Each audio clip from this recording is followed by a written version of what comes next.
안녕하세요. 서울에 사는 40대 아이 엄마입니다. 사람이 한순간에 많은 것을 이뤄내고 높은 곳에 올라오면 어깨가 으쓱해지며 교만해지기 마련입니다. 하지만 자기보다 더 잘난 사람이 있다는 것을 잊지 말아야 합니다. 세상은 건방을 떨다가 망신당하기 일쑤니까요. 저희 동서가 사람을 무시하다가 큰 코 다친 적이 있는데요. 그 경험을 통해 생각의 전환점을 맞이하게 되어 한층 성장하게 된 계기가 되었어요. 저희 동서의 경험을 들어보시고 여러분들도 많은 교훈을 얻길 바랍니다.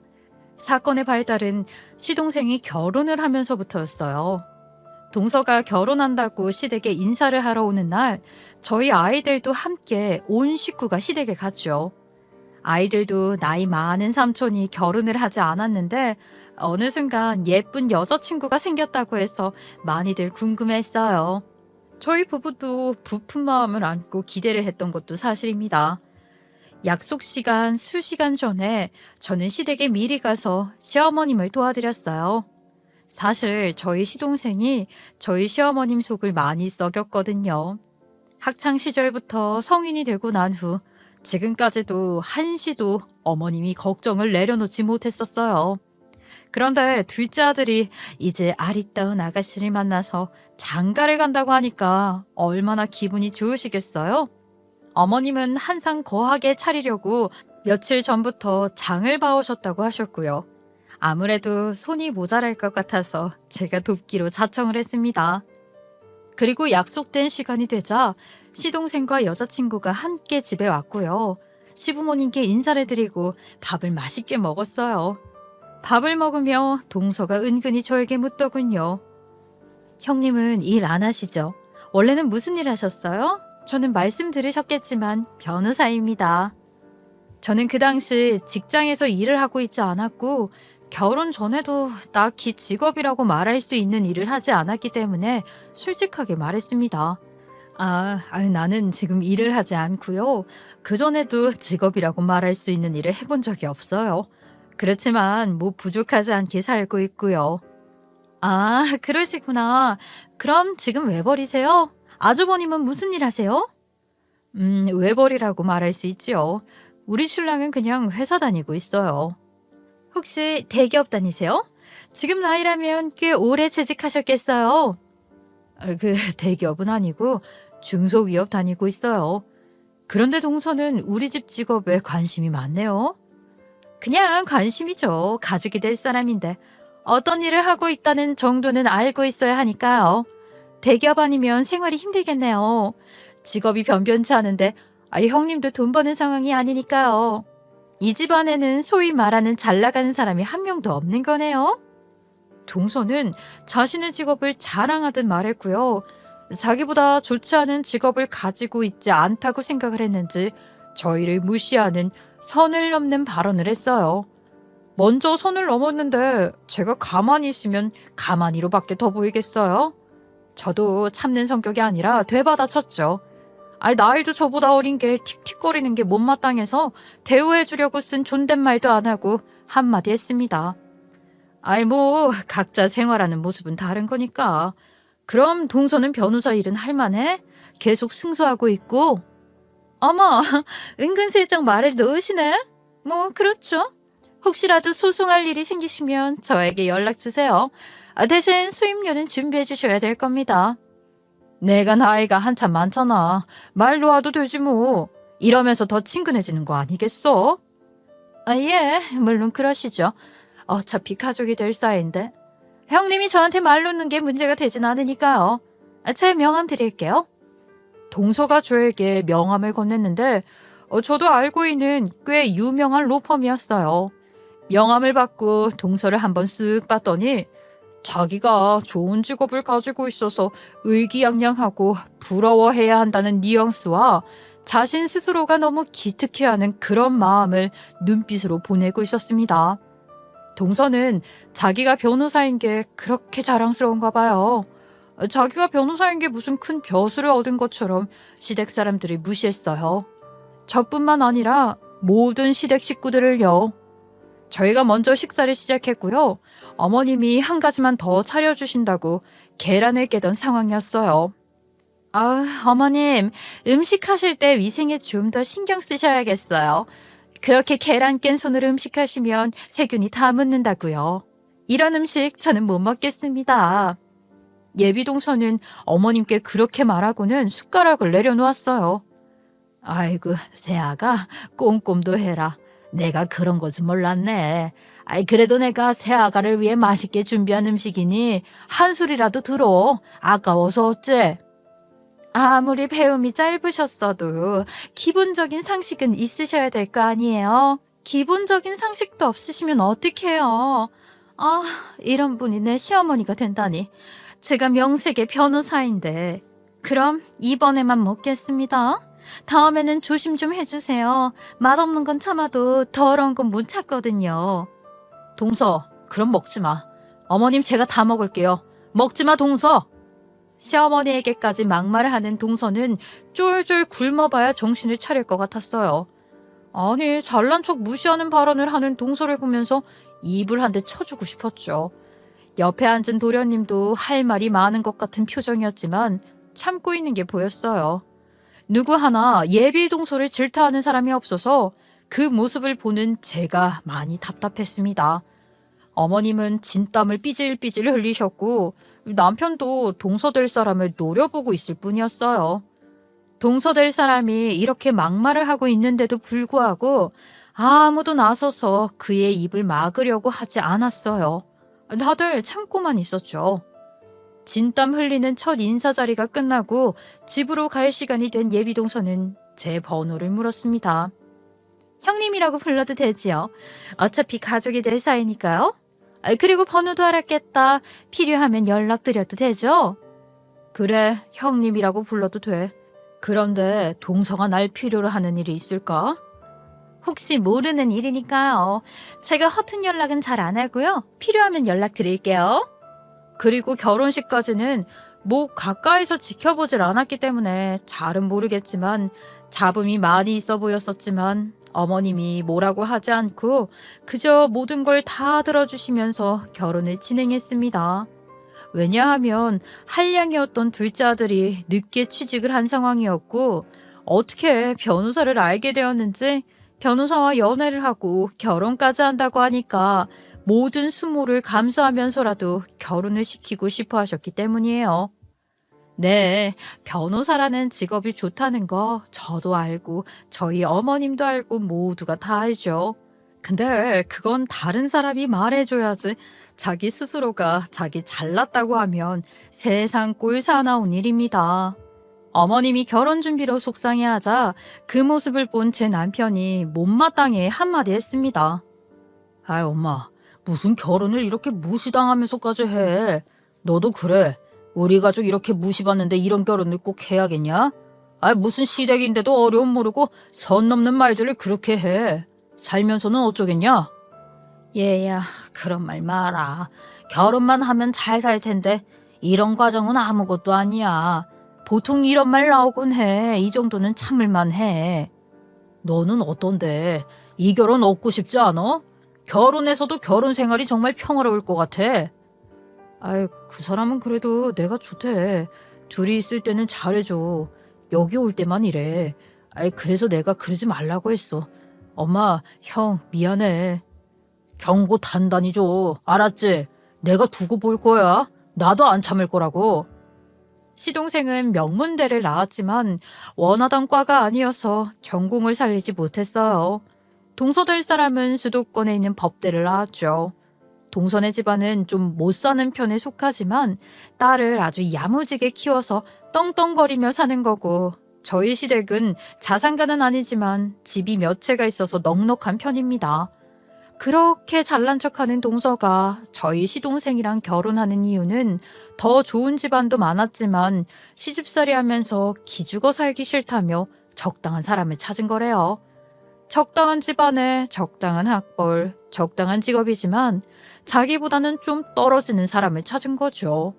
큰 소리 치면서 살고 싶다며 적당히 잘 사는 저희 시동생을 선택한 것이지요. 동서가 시댁 와서 저희 시댁 식구들을 그렇게 무시하는 이유도 자신의 단점이 부각되어 보일까봐 장점을 더 어필하는 심리가 아닐까 하는 생각이었습니다. 어찌됐든 많은 잡음 속에서 아무튼 결혼을 했어요. 좀 떨어져서 지켜보니 둘이 잘 어울리긴 했어요. 큰애야, 작은 애들 정말 예쁘지 않니? 아이, 둘 다 키도 크고 인물도 훤칠해서 연예인 부부 보는 것 같다. 그러게 어머님, 서방님 키가 188이죠. 동서도 못지않게 키도 크고 얼굴도 조그맣고 날씬하고 비율이 아주 좋네요. 정말 연예인 보는 것처럼 둘이 너무 예쁘고 멋지네요. 아이고, 그나저나 둘이 잘 살아야 할 텐데 작은 애가 성격이 보통이 아닌 것 같아서 걱정이 되긴 해. 그래도 서방님이 어디 가서 손해보고 사는 사람이 아니잖아요. 결혼해서도 지혜롭게 잘 살 거예요. 걱정 마세요. 네가 잘 가르쳐줘. 내가 믿을 사람은 사실 우리 큰애도 아니고 너야. 내가 며느리 하나는 진짜 잘 뒀잖니. 전생에 무슨 복을 받았나 몰라. 이게 다 어머니 잘 둬서 그렇죠. 어머님이 잘 알려주시고 저희 잘 보살펴 주셨으니까 그런 거죠. 윗물이 맑아야 아랫물이 맑다잖아요. 맑은 어머님의 가르침 잘 받고 제가 잘 사는 거 아니겠어요? 아이고, 우리 큰애는 말도 이렇게 이쁘게 해. 작은 애도 이러면 좋으련만. 둘이 좋아하는 마음 오래 갔으면 좋겠네. 그러게요. 저도 한 번씩 들여다볼게요. 너무 걱정 마세요. 잘 살 거예요. 시어머님은 서방님 결혼식에 제 손을 꼭 붙잡고 깊은 속마음을 말하셨어요. 어머님도 그간 말은 안 하셨지만 성격이 이상한 동서가 걱정이 되었고요. 그저 둘이 잘 살기만 바랐습니다. 그런데 결혼 생활이 제3자가 끼어들면 안 되는 거잖아요. 그저 한 발짝 멀리서 지켜보며 도움이 필요할 때 도와주자는 생각을 하게 되었죠. 아니, 더 솔직하게 이야기하면 동서될 사람이 말도 함부로 하고 예의도 없는 것 같아서 가깝게 지내고 싶지 않았어요. 될 수 있으면 명절 때만 보고 싶었죠. 그런데 하필 그들은 신혼집을 저희 아파트 단지로 잡은 게 아니겠어요? 심지어 옆동입니다. 오다 가다 마주치는 건 물론이고 차도 빌려가고 택배나 사람이 있어야 하는 귀찮은 일은 몽땅 제 차지가 되었죠. 게다가 시동생은 틈만 나면 저희 집에 자주 놀러 왔고요. 아유, 서방님, 이제 서방님이라고 불러야 되는데 호칭이 되게 어색하네. 아무튼 결혼했는데 퇴근하고 우리 집에 이렇게 자주 오면 어떡해요?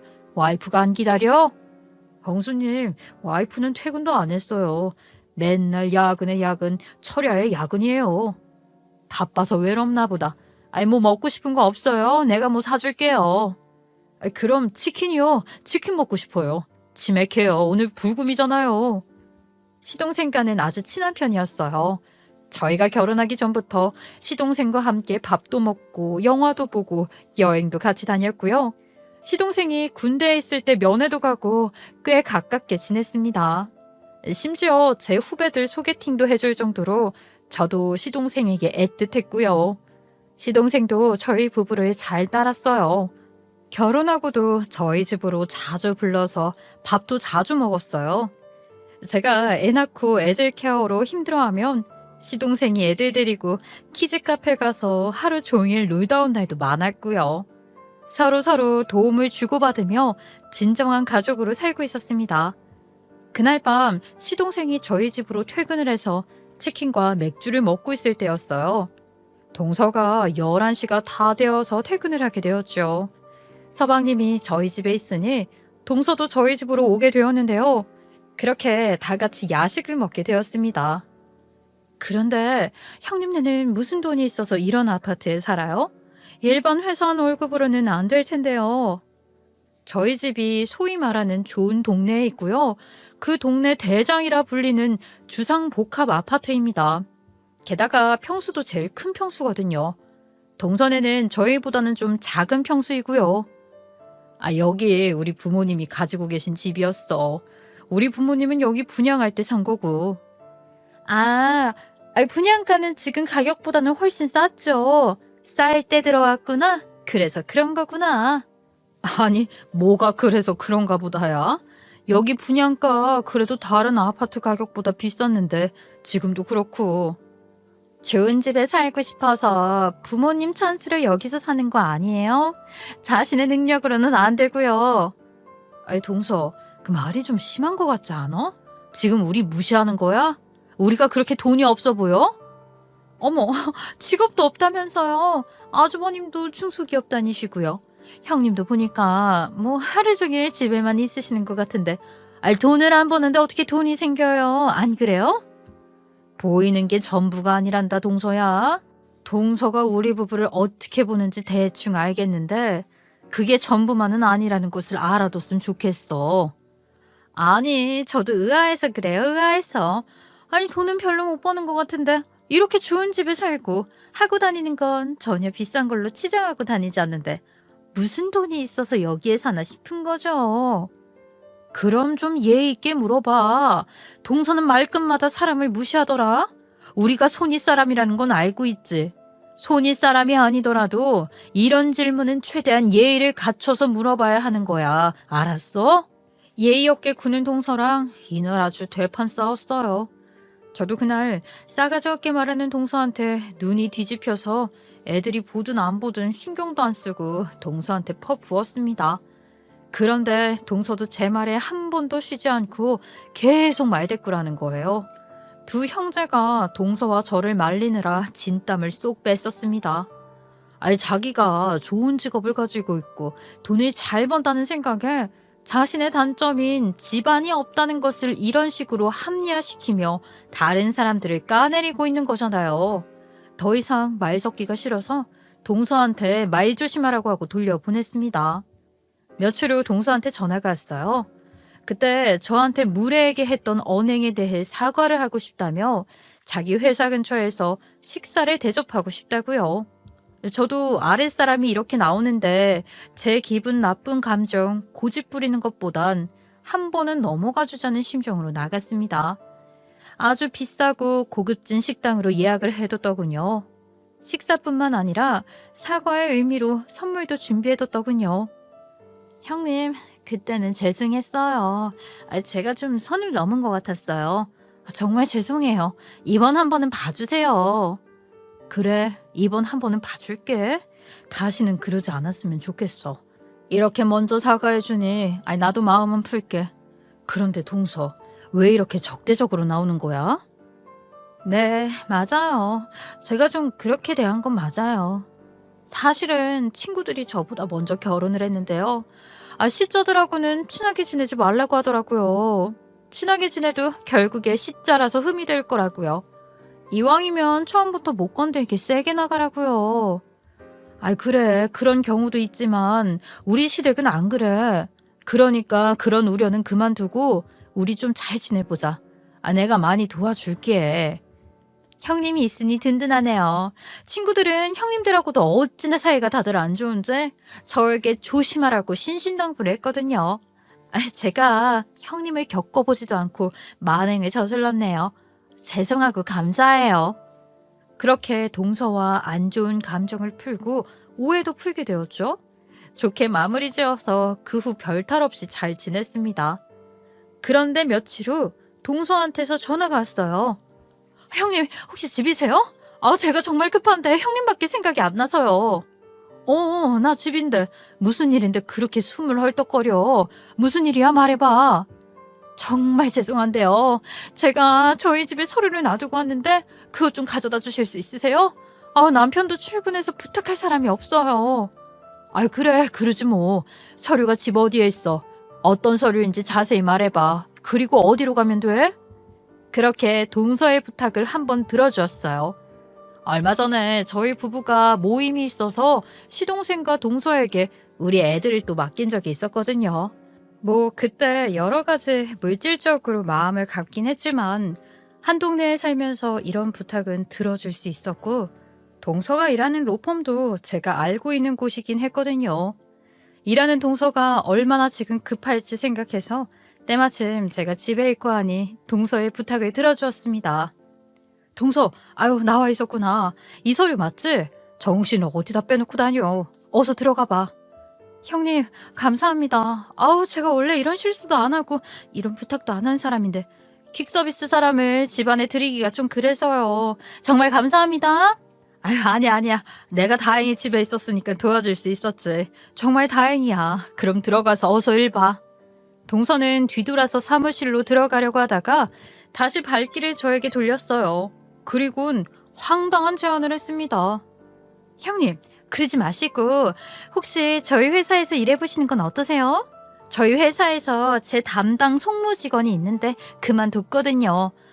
빨리 구해야 하는데 잘 안 구해져서요. 형님 직장도 따로 없으시니까 사람 구할 때까지만 여기서 잠깐 일해보시는 건 어떠세요? 제가 그 정도 입김을 쓸 수 있을 것 같아요. 아유, 글쎄, 나는 그쪽 일에는 관심이 없어서. 말은 고마워. 어서 들어가서 일 봐. 서류만 주고 빨리 돌아오려고 했는데 동서가 끈질기게 잡고 이야기를 이어갔어요. 그러지 마시고 저 도와준다는 셈 치고 일해보세요. 월급도 상당히 많아요. 형님 대학 어디 나오셨어요? 4년제? 전문대? 대학만 나오면 되거든요. 자격이 높지 않아요. 나 대학 안 나왔어. 나 고졸이야. 몰랐구나. 그럼 자격도 안 되겠다. 그치? 가볼게. 제가 대학교에 들어가지 않았고 고졸이라고 하니까 동서는 많이 놀라는 눈치였어요. 네? 세상에, 요즘 고졸이 어딨어요. 세상에, 어떻게 대학을 안 나오셨어요? 요즘 전문대라도 다 들어가는 세상인데요. 그렇게 됐네. 바빠 보이는데 어서 들어가서 일 봐. 동서는 고졸이라는 저의 학력에 크게 놀랐고요. 무슨 많은 말을 하려고 하길래 제 기분이 상할까봐 동서를 빨리 들여보냈습니다. 저는 또 슬슬 기분이 나빠지기 시작했어요. 제가 고등학교까지밖에 안 나온 게 이렇게 놀랄 일인가요? 아니, 놀랬다고 하더라도 저를 앞에 두고 이렇게 놀라는 건 예의가 아니죠. 사람은 사람마다 사정이 있는 거니까요. 좀 기분이 나빴지만 동서가 사는 세상에는 고졸은 있을 수 없다는 생각이겠지 하며 이해하고 넘겼습니다. 그런데 그때부터 좀 거절하기 힘든 부탁들을 해왔어요. 형님, 정말 죄송한데 부탁 하나만 드려도 될까요? 제발 거절하지 말아주세요. 제가 형님밖에 이런 부탁할 사람이 없어서 그래요. 무슨 일인데 그래? 내가 도와줄 수 있는 일이면 도와줄게. 말은 해봐. 다름이 아니라 제가 개인적으로 맡은 사건이 하나 있거든요. 회사 일이랑 병행하려고 하니까 너무 힘들어서요. 그거 송무만 좀 부탁드리면 안 될까요? 혼자 하기에는 좀 힘들어서요. 어려운 거 아니고 그냥 서류 여기저기에 갖다 주고 오고 그런 일이에요. 그런 거 개인적으로 해결해도 돼? 회사에서 안 걸려? 그냥 회사에 말하고 정식으로 처리하지 그래. 돈 때문에 그래? 그게 아니라 소문이 나면 안 되는 일이라서 그래요. 그래서 일단 모르게 하는 거예요. 형님이 저 좀 도와주시면 안 돼요? 그래, 그렇게 급한 거냐? 나도 해야 할 일들이 있어서 선뜻 나서기가 그렇네. 딱 일주일이면 돼요. 제가 많은 부분 처리했는데요. 제발요. 제가 다른 사람은 없어요. 알았어. 그럼 딱 일주일만이야? 일주일만 도와줄게. 그 이유는 절대 안 돼. 알았지? 네, 감사합니다. 제가 알바비는 섭섭치 않게 해드릴게요. 그리고 우리 둘만의 비밀입니다. 아셨죠? 그렇게 해서 동서의 일을 잠깐 봐주게 되었어요. 동서가 시키는 대로 경찰청에 가서 자료를 가지고 오고 법원에 가서 서류를 내고 그런 일이 주된 업무였지요. 이 소송이 어떤 소송인지는 전혀 몰랐어요. 그러다 동서와 이야기를 하는 과정에서 사기 관련 업무라는 것을 알게 되었어요. 재판 날짜가 다가올수록 동서는 좀 많이 예민해졌어요. 로펌 일도 많을 텐데 개인적인 일까지 처리해야 하니 정신이 없을 듯 하죠. 그래서 저한테 까칠하게 굴더군요. 형님, 서류를 갖다 줬으면 저한테 보고를 해야 될 거 아닙니까? 갖다 줬으면 갖다 줬다. 무슨 일이 생기면 생겼다. 말을 해야 될 거 아닙니까? 동서, 기억 안 나? 내가 아까 서류 갖다 줬고 이제 경찰서 간다고 말했었잖아. 기억 안 나? 그리고 일 좀 빨리 좀 해주세요. 제가 지금 한시가 급한 게 안 느껴지세요? 저만큼은 아니더라도 형님이 이 사건에 좀 신경을 좀 써주세요. 어떤 사건인지 말도 안 해주고 여기 가서 이거 받아 알아. 저기 가서 이거 내라 하는데 내가 어떤 신경을 쓰겠니? 그리고 왔다 갔다 할 때 내 차 타고 왔다 갔다 하는 거야. 어디 딴 데 세지도 않았다고. 동서 부탁이라서 들어주고 있는데 내가 아쉬워서 일한다고 생각하지 않았으면 해. 알았어요. 아무튼 시간 내로 빨리 와주세요. 저 지금 반차 쓰고 법원 가야 하니까요. 어쨌든 동서의 부탁으로 일을 하는 거지만 일은 일이니까 서둘러서 동서의 로펌으로 갔습니다. 1층에 도착해서 동서를 기다리고 있는데 동서와 함께 일하는 부장님인지 동서를 보고 불러 세우더군요. 지한씨, 어디 가나? 오늘 반차 쓰고 어딜 그렇게 급하게 가? 무슨 급한 일 있어? 표정도 좋지 않네. 부장님, 집에 일이 있어서 급하게 가고 있습니다. 부장님은 어디 가십니까? 나는 이 앞에 의뢰인 만나러 나가. 오늘은 밖에서 보자고 해서. 재판은 잘 준비되고 있지? 이번 건 쉽지 않을 텐데. 네, 말씀대로 쉽지 않습니다. 그래도 부장님이 가르쳐 주신 대로 하나하나씩 잘 해결해 가고 있습니다. 믿고 맡겨주셔서 감사합니다. 그래, 이번 건 아주 중요한 건이야. 그러니까 실수 없이 잘해. 알았지? 그럼 내일 보자고. 동서는 먼저 가는 부장님 등 뒤에 90도로 끔뻑 인사를 했습니다. 그리고 로비 창가에 있던 저를 발견하고는 인상을 또 확 찌푸렸죠. 그리고 매우 짜증나는 말투로 저를 대했습니다. 형님, 이제 왔어요? 왜 이렇게 늦게 왔어요? 서류는요? 혹시 안에 있는 내용 확인해 봤어요? 아니, 내가 볼 이유는 없어서 보지 않았지. 왜? 확인이 필요한 서류야? 아니요, 그래서 묻는 거예요. 보셨을까봐. 그리고 좀 빨리 와주세요. 왜 이렇게 늦어요? 동서, 내가 아까 왔다고 전화했었잖아. 날 기다리게 한 건 동서야. 동서 바빠서 기억이 안 나는구나. 아우, 제 말에 좀 토 좀 달지 말아요. 바빠 죽겠는 거 안 보여요? 오죽하면 이러겠어요. 정말 미치고 팔짝 뛰겠다고요. 오늘은 일 없으니까 그만 들어가세요. 동서는 저를 뒤로하고 서둘러 뛰어갔고요. 저는 화가 나서 한숨을 푹푹 쉬었습니다. 동서가 전에 시댁에 왔을 때 저와 시댁을 무시하며 했던 발언들을 친구들이 시자와는 엮이지 말라며 처음부터 강하게 나가라고 해서 그런 거라고 했지만 아니에요. 동서는 자기보다 낫다고 생각하면 무시하고 높다고 생각하면 깍듯이 모시는 사람입니다. 철저하게 직급이나 신분을 나눠서 그에 맞는 대우를 하는 사람이었어요. 제가 자기가 해야 되는 하찮은 일 도와주니까 아주 사람을 물로 보더라고요. 같이 일하는 부장님은 자기보다 높은 사람이니까 넙죽 엎드리는 거고요. 그 모습을 보고 아주 기분이 상했고요. 저를 대하는 동서의 태도에 더 화가 났습니다. 어쨌든 저도 화가 많이 났지만 이 일은 일이 다 끝나고 난 다음 질타를 하기로 했어요. 일을 하는 중간에 이런 사유로 다투는 건 아니라고 생각했거든요. 그렇게 다음 날이 되었고 그날은 동서가 일을 해달라고 했던 마지막 날이었습니다. 동서가 때마침 아침부터 전화가 왔어요. 목소리가 매우 안 좋긴 했어요. 형님, 일찍 일어나셨네요? 오늘이 재판 날인 건 아시죠? 제가 점심시간 전에 법원으로 넘어가 있을 거예요. 그 전에 형님이 경찰서에서 서류 가지고 저희 로펌으로 와주시면 돼요. 그래, 알았어. 오늘 경찰서 가서 서류 가지고 로펌으로 점심 전에 도착해서 연락할게. 그리고 재판이 다 끝나면 얘기 좀 하자. 일단 일 얘기만 먼저 하시죠. 절대 늦지 말고 와주세요. 아셨죠? 동서가 말했던 대로 경찰서에 가서 서류를 받아서 불이 나게 동서한테 갔어요. 회사 로비에서 만나기로 했는데요. 제가 왔다고 전화를 했는데도 15분이나 지났는데도 내려오질 않더군요. 일정이 바쁜데 혹시 사무실에 있나? 하고 로비에 이야기를 하고 올라가 봤어요. 동서가 일하는 팀 입구에서 서성거리고 있었는데 때마침 동서가 바삐 서류를 챙기고 나왔습니다. 매우 바빠 보이고 매우 다급해 보이는 동서였죠. 그런데 그런 동서가 저를 보더니 표정이 싹 변하더군요. 서류는요? 잘 가져왔죠? 왜 이렇게 늦게 왔어요? 시간 개념이 없어요? 고졸 주제에 변호사를 기다리게 해? 하면서 제 조인트를 걷어차는 게 아니겠어요?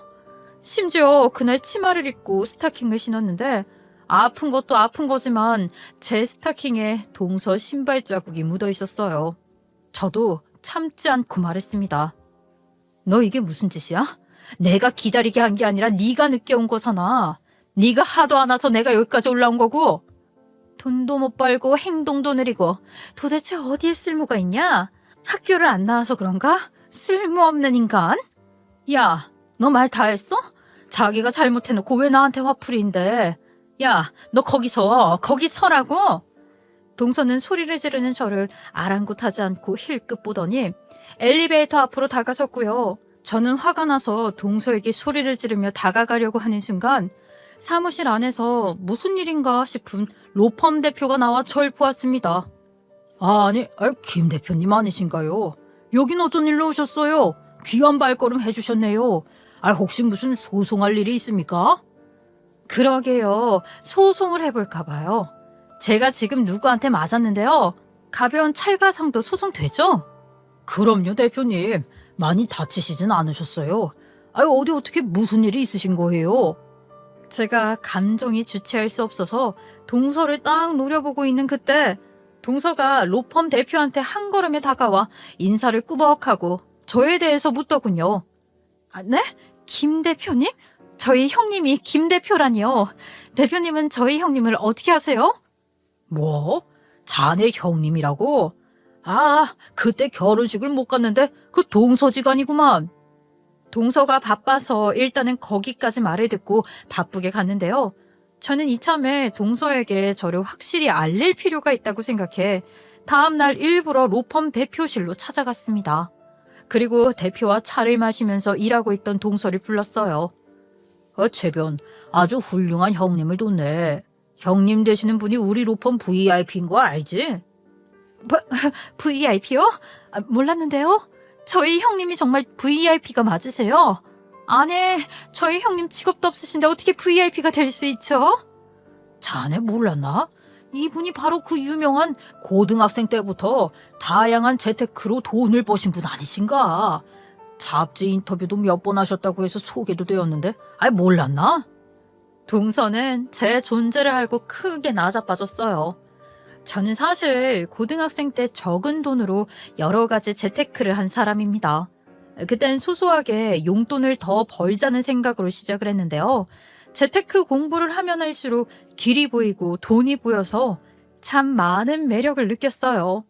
그때 저는 수능보다는 재테크였고 남들 수능 공부할 때 저는 돈 많이 버는 법, 재테크하는 법 이런 책 사서 보고 매일 여러 군데 설명회에 가서 재테크 지식을 쌓고 거래도 하고 그랬었습니다. 부모님과 친척들이 명절에 주신 돈을 차곡차곡 모아서 100만 원을 모았었고 그 돈으로 금을 산 게 첫 시작이었어요. 요즘엔 그런 걸 금테크라고 하더라고요. 금도 사고 은도 사서 금값이 폭등하면 단돈 10,000원이라도 더 값을 받고 팔았어요. 그리고 금은 시세가 좋지 않을 땐 다른 재테크들을 찾아서 돈을 벌었는데 막 스마트폰이 생겨났을 때 앱테크도 하고요. 나중에는 주식까지도 하게 되었어요. 고등학생 때 처음 시작한 그 100만 원이 지금은 대표님이라고 불릴 만큼 많은 돈으로 바뀌었죠. 이 일이 제 업이다 생각하며 대학 진학을 하지 않고 고등학교 졸업 후에는 집에서 본격적으로 재테크의 길로 들어섰습니다. 말 그대로 특별한 직업이 없었지만 집에서 재테크를 하면서 전업 투자자로 전향한 거죠.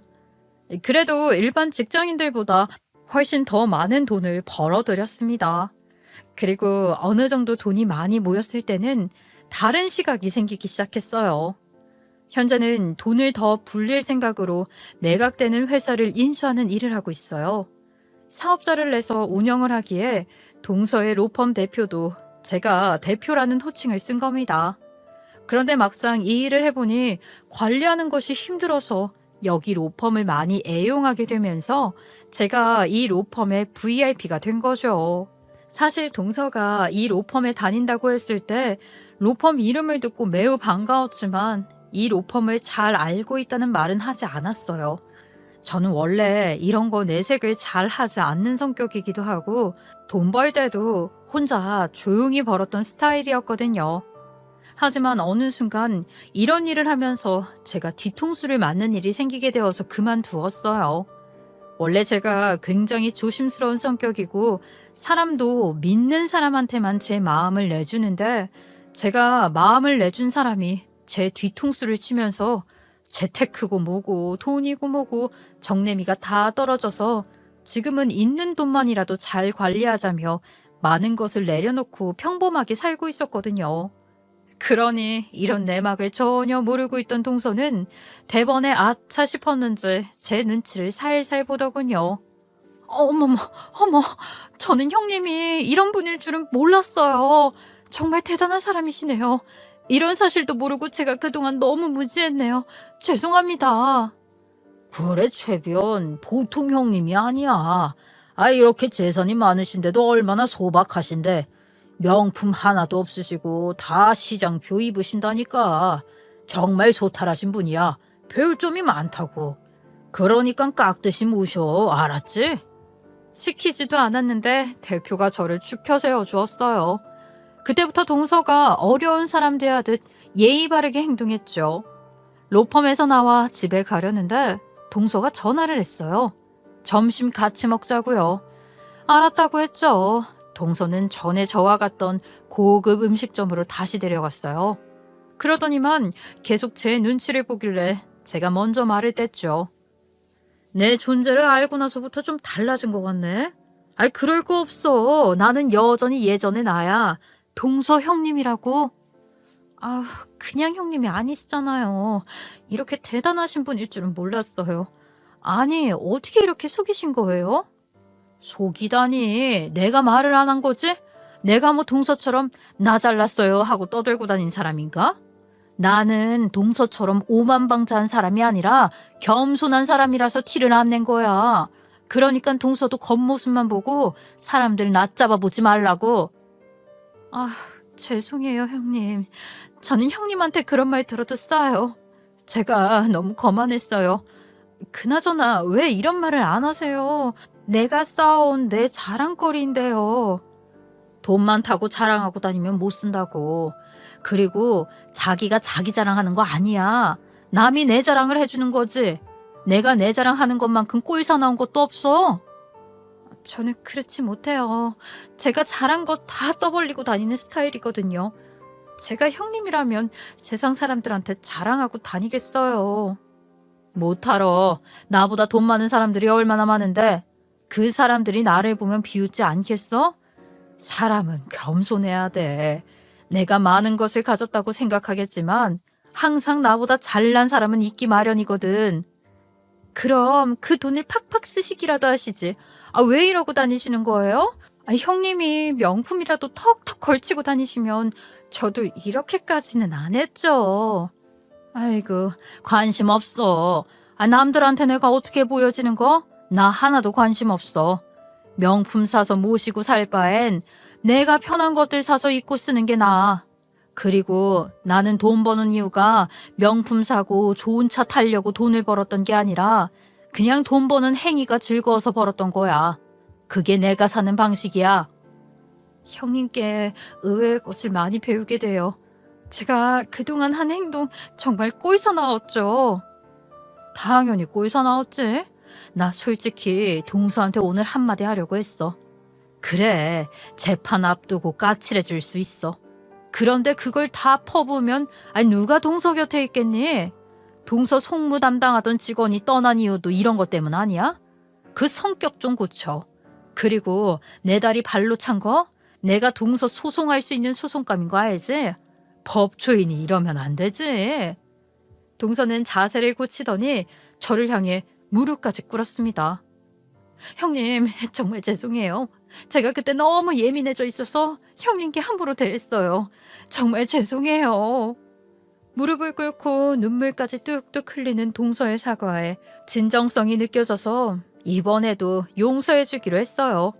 그리고 동서의 진짜 속마음을 듣게 되었습니다. 저는 어렸을 때부터 진짜 가난하게 살았어요. 그때는 가난이 너무 싫어서 저희 부모님도 싫어지더라고요. 얼마나 능력이 없으면 자식들을 이렇게 키울까 하고 탓한 적이 많았어요. 공부를 잘하면 좋은 직업을 가져서 부자가 될 수 있다는 생각에 공부만 했고요. 로펌에 들어와서 많은 선자리들이 들어왔지만 가족이 되어주려는 게 아니라 제가 자기들 뒤를 봐주길 바라더군요. 그런 삶은 싫더라고요. 제가 가진 게 많이 없어서 이런 제의가 들어오는 걸까 싶어서 그때 이후로 돈, 학벌, 사회적 지위에 제가 많이 따지게 된 이유예요. 그래도 사람을 그렇게 평가하면 안 돼. 동서 자신이 잘못 생각하고 있는 점을 인지하고 있으니까 앞으로 잘 고쳐가 보길 바래. 알았지? 형님, 제가 많이 미우실 텐데 용서해 주셔서 감사합니다. 앞으로 정말 잘할게요. 이제 진짜 마지막이에요. 나도 다음은 없어. 알지?